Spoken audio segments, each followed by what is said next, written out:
앞으로 삼성전자의 주가를 결정할 한 가지라는 제목으로 이야기를 나눠보도록 하겠습니다. 요즘 삼성전자의 주가 흐름이 상당히 좋습니다. 앞으로도 계속 좋으려면 어떻게 해야 할까요? 5년, 10년 계속 좋으려면 말이죠. 무엇보다도 당연히 주가는 이익의 함수니까 사업이 잘 되고 그 사업의 전망도 좋아야겠죠. 그 삼성전자에 관심이 많은 분들은 다 아실 텐데요. 삼성전자가 주력으로 삼는 사업은 크게 반도체 사업 중에서 메모리 반도체와 시스템 반도체로 나눌 수가 있습니다. 메모리 반도체는 D램이라든지 낸드 플래시라든지 SRAM 같은 것들을 이제 말하는 것이고, 시스템 반도체는 이제 이 메모리 반도체에 비교를 했을 때는 이제 비메모리 반도체라고 하는데, 이제 시스템 반도체라고 하겠습니다. 이 시스템 반도체는 이제 유무선 통신이라든지 정보기기, 자동차, 휴대폰의 AP 칩 이런 것들, 다품종 소량 생산을 할 수 있는 그런 것들을 말하죠. 그러니까 여기서 이 메모리 반도체 분야는 삼성전자나 SK하이닉스가 그냥 꽉 쥐고 있습니다. 그렇다면 앞으로의 미래는 무엇이겠느냐? 그쵸? 바로 하나 남은 시스템 반도체라는 것입니다. 그러니까 전 세계 메모리 반도체 시장 점유율은 삼성전자가 압도적이죠. 45%, 낸드 플래시도 35%. 그렇지만 이에 반해서 시스템 반도체 같은 경우는 이제 미국이 70%를 차지하고 있고 한국은 3%밖에 되지 않는다라는 거예요. 사실 이 시스템 반도체 분야의 진출은 그 삼성의 미래일 뿐만 아니라 한국의 미래이기도 합니다. 한국의 경제가 이 반도체 사업에 크게 의존하고 있기 때문이에요. 한국 경제의 약 20% 정도를 반도체 산업이 차지하고 있다고 하거든요. 그러니까 반도체 산업의 앞으로의 성장 없이는 한국 경제도 어렵다라는 것이죠. 간간히 겨우겨우 버티면서 유지하는 정도밖에 안 된다라는 거예요. 그렇기 때문에 시스템 반도체에서 성과를 거두어야만 한다. 약간의 의무와 당위성까지 느껴지는 대목입니다. 그러면 이 시스템 반도체 진출을 이미 선언을 했잖아요. 그 반도체 2030 선언을 통해서요. 그러면 시스템 반도체에서 삼성의 미래는 어떠냐? 그쵸? 선언만 한다고 되는 게 아니라 현실 진척이 어느 정도 됐느냐, 경쟁력은 과연 있느냐 이런 걸 따져봐야 되잖아요. 그러면 이 시스템 반도체 부분을 따질 때 핵심은 이 파운드리 사업을 또 봐야 된다는 겁니다. 이 파운드리라는 거는 위탁 제조죠. 그러니까 누군가 설계를 해서 그 설계 도면을 넘겼을 때 거기에 따라서 잘 만들어주는 거예요. 제조해주는 거예요. 근데 이 파운드리 부분에 있어서 이게 막 100% 낙관만 할 수는 없다는 겁니다. 그 이유는, 핵심 이유는 강력한 경쟁 업체인 TSMC가 있기 때문이죠. 타이완 세미컨덕터 매니팩처링 컴퍼니 인데요. 아예 그냥 회사에 매니팩처링 제조가 들어가 버렸죠. 여기는 파운드리 사업만 해요. 제조만 해요. 그러니까 엔비디아라든지 애플이라든지 또 인텔이라든지 퀄컴이라든지 이런 데가 설계를 부탁하면은 제조만 하는 겁니다. 이 TSMC가 좀 어떤 기업이냐면은 이게 슈퍼을이라고 불리거든요. 그러니까 뭔가 설계를 받아서 제조만 하는 입장에 있는데, 근데 그러면 약간 을의 위치에 있는 것 같잖아요. 근데 그게 그냥 을이 아니라, 갑질당하는 을이 아니라 꼬박꼬박 자기의 이익이나 자기의 입장을 당당하게 이야기하는 그런 슈퍼을이라는 거죠. 슈퍼을이라고 하면 보통 이제 ASML, 그 네덜란드의 반도체 장비 기업을 많이 이야기를 하는데, 이 ASML이 왜 장비를 만들어서 납품을 하는데 왜 슈퍼을이냐? 이 장비가 5나노, 3나노 칩을 개발하는 데 있어서 그 장비를 이 ASML만 만들 수가 있다는 거예요. 그러니까 7나노 이하의 칩 그 이하부터는 정말 많은 비용도 필요하고요. 고가의 장비, EUV 노광 장비라고 하잖아요. 그런 것들이 필요한데 이거를 만들 수 있는 게 전 세계적으로 ASML 딱 하나 있는 겁니다. 그래서 이 ASML이 슈퍼을이 되는 거거든요. 근데 파운드리에서도 그런 기업이 있다라는 거죠. 그게 바로 TSMC입니다. TSMC. 그럼 어떤 측면에서 슈퍼을이냐? 이제 5나노, 3나노 막 이렇게 가게 되잖아요. 점점 더 엄청 미세화 공정이 들어가게 된단 말이에요. 제조에 있어서는 미세화가 핵심입니다. 그러면 이걸 가능하게 하는 공장을 만들어야 되는데 그 공장을 이제 반도체 분야에서는 팹 공장이라고 부릅니다. 근데 이 팹 공장을 만들 때 돈이 너무 많이 드는 거예요. 그러니까 5나노, 3나노로 갈수록 기하급수적으로 이 공장을 설립하는데 돈이 드는 거예요. 그러니까 어떻게 되냐면 많은 반도체 기업들이 이제 제조는 안 하려고 하는 거죠. 왜냐하면 비용도 너무 많이 들고 또 계속해서 재투자를 해야 되니까 이게 너무 리스크가 크다고 판단을 하는 거예요. 그래서 이 반도체 산업이 어떻게 변화해 왔냐면 옛날에는 한 70년도, 80년대 초까지만 해도 IDM이라고 해서 이게 영어로 Integrated Device Manufacturer이거든요. 그러니까 이건 뭐냐면 종합 반도체 회사예요.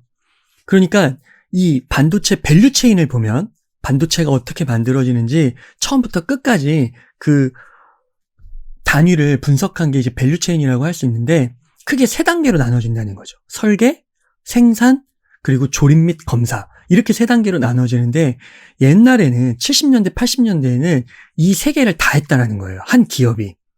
근데 점점 그 나노 단위로 갈수록 미세화 공정이 발전함으로써 미세화 공정이 발전함에 따라 이 생산 단위가 너무 어렵다라는 거죠. 컨트롤하기가, 관리하기가. 이게 팹 공장이거든요. 생산. 그러니까 어떻게 되냐면 설계만 하겠다라는 곳이 나타나기 시작하는 거예요. 이거를 이제 팹리스라고 하는 겁니다. 그러니까 공장이 없는 반도체 설계만 하는 그런 회사들. 그러면 이제 빈 공간이 생기는 거죠. 생산을 누가 맡아줘야 되잖아요. 그래야 결국 제품이 나오는 거잖아요. 그래서 이거를 TSMC가 꽉 잡았다는 겁니다. 파운드리. 이 그림을 보면은 옛날에는 뭐 90나노, 65나노 뭐 이럴 때는 많았죠. IDM도 많았습니다. 근데 이제 7나노, 3나노 어떻게 됩니까? 예, 전 세계에 3개밖에 남질 않은 거예요. 유력한 회사들이 뭐 인텔, 삼성, TSMC 이 정도 되는 거죠. 왜 그러느냐? 예, 이게 그 미세 공정이 너무 돈이 많이 들고 관리하기도 힘들고 그렇기 때문입니다. 근데 거기에 절대 강자가 현재 누구냐? 바로 TSMC. 그래서 시스템 반도체의 삼성의 진출이 이게 녹록치만은 않은 거예요. 세계 반도체 사업의 밸류체인 및 기업의 유형별 특징을 이렇게 표로 정리해서 책에 싣고 계신데요. 보면은 IDM, 팹리스, 파운드리, OSAT가 있죠. 그러니까 이 팹리스와 파운드리, OSAT 다 하는 게 이제 IDM인데 여기에는 몇 개 기업이 없어요. 팹리스, 여기는 이제 대표적으로 뭐 브로드컴이라든지 퀄컴이라든지 엔비디아, 그죠? 요즘 완전 우주를 뚫고 있는 주식이죠. 이러한 것들이 바로 이제 팹리스입니다. 그러니까 엔비디아도 팹 공장이 없는 거예요. 누구랑 일을 하냐? 네, TSMC랑 하고 앞으로 또 삼성이랑 점점 더 많이 하려고 하고 이렇게 된다라는 거죠. 그리고 또 한 가지가 있습니다. 이 TSMC의 저력을 말할 때 이 창업자 모리스 창을 이야기 안 할 수가 없어요. 이 현재 나이가 90살이신데 아직도 정정하시고 엄청나게 그 인사이트가 철철 넘치시거든요. 이분의 스토리를 알아야 이 삼성의 미래가 만만치 않다는 것을 더 잘 알 수가 있습니다. 보면은 이분이 1931년에 중국 저장성 닝보시에서 태어났거든요. 근데 이때 이제 내전도 많고 막 중일전쟁도 겪으면서 막 이런저런 도시들을 전전을 하시게 돼요. 그러다 결국 미국으로 건너가시게 됩니다. 그래서 거기서 이름을 짱중마오에서 모리스창으로 바꾸는 거예요. 그리고 거기서 하버드에 입학하고 MIT에 입학하면서 반도체 공부를 하시고 반도체 산업에 뛰어들게 되신 거죠. 그리고 이제 미국의 굴지의 반도체 대기업이었던 세계 1위였죠, 당시. 텍사스 인스트루먼트에 엔지니어로 입사를 합니다. 그리고 그룹 전체의 부사장 자리까지 올라요. 이런 경험을 하시면서 이 비즈니스, 파운드리 비즈니스 기회를 발견한 거예요. 어떤 일이 벌어졌냐면 이때는 IDM, 종합반도체 회사, 설계부터 맨 마지막 테스트까지 다 하는 반도체 회사들이 주류였거든요. 근데 그 반도체 인력들이 IDM에서 일하면서 창업을 하고 싶은 거예요. 그 천재들이. 근데 아무리 생각해도 설계까지는 되겠는데 제조가 감당이 안 되는 거예요. 왜? 앞서서도 얘기했지만 팹 공장을 만드는 데 있어서 비용이 감당이 안 되거든요. 창업을 하고 싶지만 리스크가 너무 큰 거죠. 그러니까 그런 것들을 보면서 이제 이 모리스 창이 어떻게 생각을 하냐면 앞으로는 팹리스가 더 강화될 것이다. 그런 트렌드가 생길 것이다라는 생각을 하게 된 거예요. 그러면 누군가는 그래도 제품을 결국 만들어야 되니까 파운드리는 해야 되지 않냐. 그 부분을 내가 해보자. 이런 생각을 점점 하게 되신 겁니다. 그래서 팹리스를 하려고 하는 이런 경향을 팹라이트 현상이라고 하는데 완전 꿰뚫어 보신 거죠. 결국 30년, 40년이 지난 지금 보면 어떻습니까? 파운드리라는 비즈니스 모델 산업 분야를 이 모리스 창이 만든 거예요. 창시자죠. 그러니까 엄청난 거예요. 그러니까 삼성이 만약에 시스템 반도체 그 가운데서 파운드리로 경쟁을 TSMC와 하려고 한다면 그 비즈니스 모델을 만든 창시자, 파운드리의 창시자와 경쟁을 해야 되는 것입니다. 그래서 이 모리스 창이 이제 54세의 나이로 미국에서 대만으로 다시 오게 되거든요. 그러니까 대만 정부가 이 모리스 창을 이제 설득을 하는 거죠. 우리 대만의 공업기술 발전을 위해서 좀 힘을 내달라고. 그래서 대만공업기술연구원 원장직을 이거를 모리스 창이 받아들이게 됩니다. 그러면서 이 대만 미래의 산업이 핵심이 되는 거예요. 그리고 2년 후에 바로 TSMC를 창업하게 되는 겁니다. 그리고 이때 그동안 머릿속에 염두해왔던 그 순수 파운드리 모델, 제조만 하는 모델을 이제 내보인 거죠. 그래서 대만에서 이 TSMC가 이렇게 해서 만들어진 겁니다. 결국 시간이 흐르자 어떻게 됐다고요? 네, IDM이 별로 안 남고 이제 IDM은 삼성, SK하이닉스, 인텔, 텍사스 인스트루먼트 몇 개 안 돼요. 이 공급사슬 단위, 아까 설계, 제조, 패키징, 그 테스트라고 했잖아요. 거기 탁탁탁 저 전문화가 된 거예요. 그런 흐름을 만든 게 바로 이 TSMC 모리스 창이라는 것입니다. 그래서 실제로 이 이후에 어떻게 됐느냐, 브로드컴, 엔비디아, 퀄컴, 반도체 설계만 하는 회사들이죠. 이런 팹리스 업체들이 많이 탄생했고 이들이 TSMC에 주문을 주는 거예요. 그래서 TSMC가 슈퍼울로 자리매김을 하게 된 것입니다. 책에 의하면 이 대만에 가보면 이 반도체 산업이 분야별로 굉장히 고루 잘 발달되어 있다는 거예요. 설계, 제조, 테스트. 상대적으로 한국은 팹리스가 약합니다. 근데 이렇게 될 수 있었던 이유가 뭐냐? 바로 이 파운드리, 제조 부분을 엄청나게 자본이 들어가는 이 부분을 TSMC가 꽉 쥐고 있으니까 팹리스 자유롭게 설계할 수 있는 거죠. 생산을 해줄 수 있는 곳이 있으니까, 믿고 맡길 수 있는 곳이 있으니까요. 그래서 대만이 이 반도체 산업에서 두각을 나타낼 수가 있었다라는 겁니다. 반도체 시장 조사 업체인 트랜스포스에 의하면 이 2020년 보고서인데요. 이 TSMC의 글로벌 파운드리 시장 점유율이 무려 52.7%, 절반 이상이죠. 그럼 삼성전자는 어떠냐? 17.8%. 삼성전자를 따돌리고 압도적인 1위를 달성하고 있습니다. 그래서 모리스 창에게 물은 거예요. 어떻게 이렇게 압도적으로 1등을 할 수 있느냐? 그랬더니 두 가지 이유를 말합니다. 첫 번째는 TSMC는 직접 브랜드를 만들지 않는다. 그러니까 제조만 한다라는 거예요. 다시 말하면 고객과 경쟁하지 않는다. 열심히 고객의 니즈를 충족시켜줄 뿐이다. 브랜드, 제품의 브랜드에 인텔 붙여주고 엔비디아 붙여주고 하겠다라는 거죠. 우리는 철저하게 제조만 하겠다. 두 번째 이유는 시대가 변화하면서 그 반도체 설계가 다품종 생산이라고 했잖아요. 그 시대마다 선호하는 기계가 바뀌면서 소비자들의 선호 기기가 바뀌면서 그 설계칩도 되게 다양해진단 말이죠. 그러니까 휴대폰의 시대에는 애플, 퀄컴이 두각을 나타냈고 그래픽의 시대에는 엔비디아가 두각을 나타내잖아요. 이런 것들을 잘 포착해가지고 그 비즈니스 관계를 그 설계 기업들, 1등하는 설계 기업들과 잘 맺은다라는 거죠. 그러니까 이런 면에서 봤을 때는 기술력뿐만 아니라 그 시장의 변화, 소비자들의 니즈의 변화, 비즈니스 산업 그 전망을 정말 잘 적절히 하고 있다는 겁니다. 이것을 잘 못해가지고, 그러니까 기술력은 좋은데 비즈니스 현장을 못 읽어가지고 시장에서 도태된 데가 어디입니까? 바로 일본이죠. 80년대, 90년대 초만 해도 전 세계 1위는 일본이었습니다. 근데 일본이 왜 이렇게 뒤처지게 되었느냐?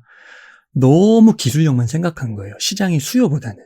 그러니까 과잉 기술, 과잉 품질의 제품을 만드는 병에 걸렸다. 이렇게 평을 하거든요. 그러니까 대표적으로 옛날에는 그 대형 컴퓨터 시장이 각광을 받았단 말이죠. 근데 이게 개인 퍼스널 컴퓨터 시장으로 변화한단 말이에요. 근데 여기에 이런 시장의 변화를 읽지 않고 계속해서 대형 컴퓨터 시장에 주목한 거예요. 그러다 보니까 높은 기술력에만 올인하니까 비용은 높아지는데 PC는 그럴 필요가 없거든요. 그러니까 가격 경쟁이 안 되고 양산도 안 되면서 도태될 수밖에 없었다라는 겁니다.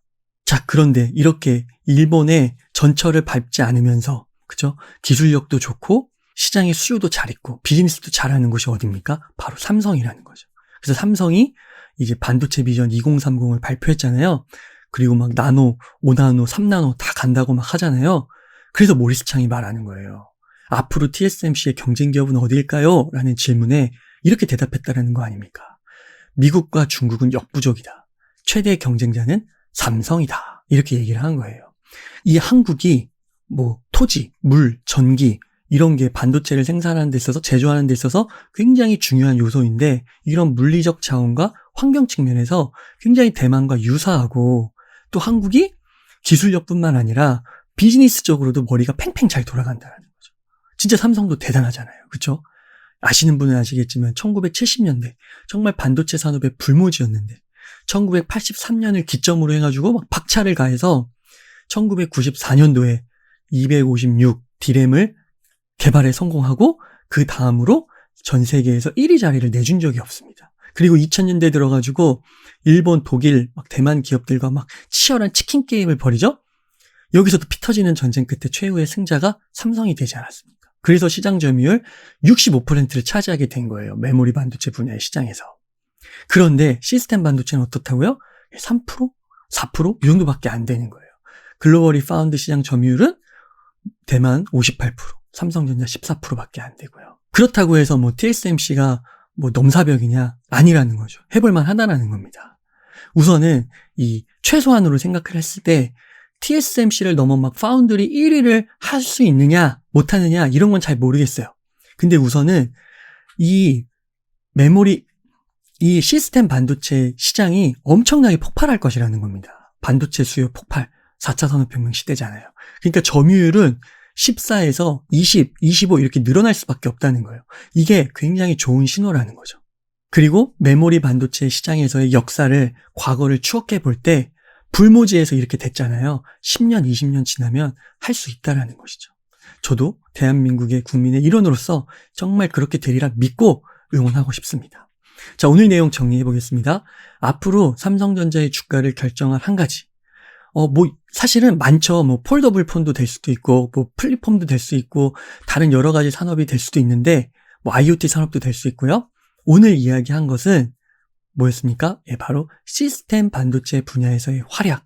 이것을 중점으로 이야기를 해봤습니다.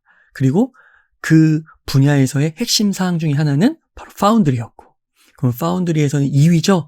그러니까 1위 TSMC와의 경쟁이 앞으로 이 삼성전자의 주가를 결정할 요인이 될 수 있다는 것입니다. 정말 삼성전자가 메모리 반도체에서도 후발주자로서 엄청나게 추격해서 올라갔잖아요. 그런 추격을 할 수 있을지 이 시스템 반도체 분야에서 아주 재미있는 관람 포인트가 될 것 같습니다. 한 가지 굉장히 좋은 신호는 4차 산업혁명 시대를 맞이해서 반도체는 산업의 쌀이란 말이에요. 수요가 폭발하고 있습니다. 그러니까 TSMC를 넘어서는 거 이거는 모른다 할지라도 산업은 커지고 점유율은 반드시 커질 것이라는 거죠. TSMC를 앞으로 얼마만큼 위협할 것인가 정말 개인적으로 흥미진진한 것 같습니다. 그래서 이 책도 정말 재미있게 읽었습니다. 정말 잘 정리를 해주셨더라고요. 한국 경제의 상당 부분을 책임지는 삼성, 이 최근의 주가 흐름처럼 앞으로도 좋은 모습 계속 보여주기를 기원하면서 그러면 이것으로 오늘 웅달책방 마치도록 하겠습니다. 감사합니다.